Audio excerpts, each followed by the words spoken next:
I was searching for a way into your heart. Not from the start. You know how I used to fake on you, make a new excuse every time you tried to get close. I conveniently had the flu. But then I fell, and fell hard. My name is Shajaya Wilson, and originally I'm from Brooklyn, but I guess you could say I'm from all over since I was an Army brat and moved around a lot. Norfolk State, close to home, my sister's already here.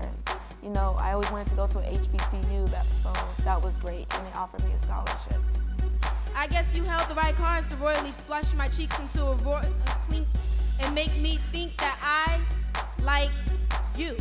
I'm majoring in English with a concentration in theater performance because I've always loved all aspects of performance, whether it be dance, step, poetry, acting, anything that had to do with the spotlight on me, I was there. I got a scholarship for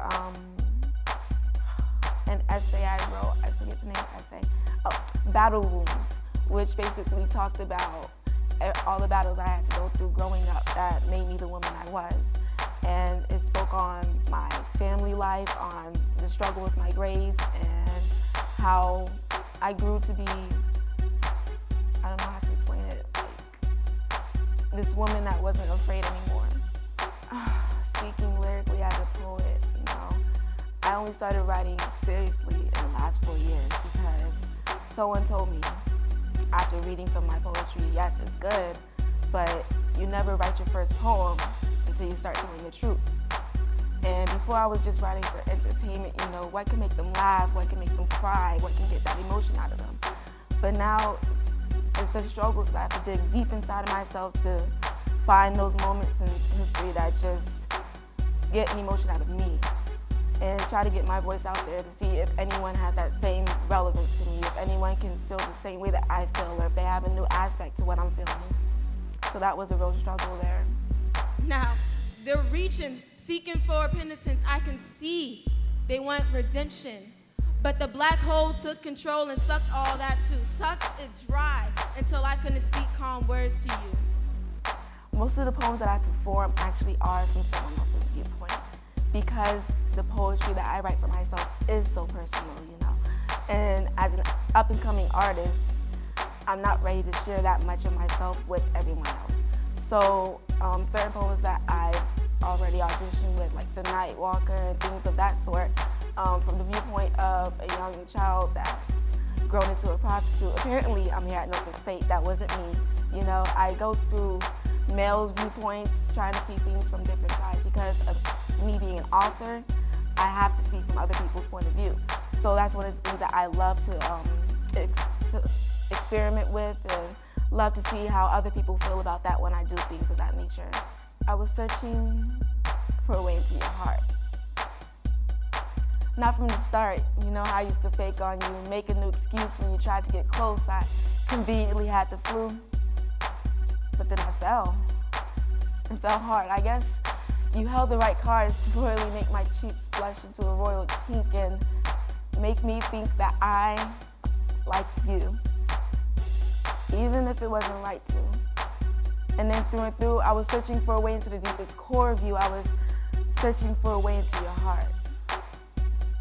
Now, you said love was the key, but you must have changed the lock because undeniably I've been loving you like Ro loves to rock, like a shopaholic loves shoes that are in stock, like a patient loves the drip drop of the IV, and little black boys love to have their wrists so icy. And I see that undeniably Pandora's box has been broken open. Rusted wrongs tried apart into innumerable parts. Bits and pieces break and shatter, clatter into a black hole that sucks all of the right words that you should, that you would, that you could use to console me into a deafening silence indefinitely. Until you have no more life to your lives. They're seeking, reaching for a respirator. They can't breathe, and almost immediately I can see that they're seeking for penitence, for redemption. But the black hole took control and sucked all that too, sucked the right words and the anger from me till I could not speak any calm words to you. And you have to cope with the fact that until you hold me and you whisper lies that we're through. And I was coping with how much of myself I was exposing, all the while you were posing a charlatan lurking beneath a warm smile and kind eyes, throwing up uncontrollable word vomit, throwing up uncontrollable lies. I was never really a chance to the dirty dance of deceit, which I have to admit wasn't a difficult feat to complete when it comes to me because I was a fool. Not for wearing my heart on my sleeve, but because I truly believe that a lady like me could eternally be with a boy like you. I was a fool. Not because I stayed when things got tough and you were going through the rough and my candy kisses and corny jokes just weren't enough, but because I stayed when your love was delayed on an incoming flight and we were out of touch for more than one night, and I was definitely a fool. I was the biggest fool I knew. And you let me be. You let me be. Why was I a fool?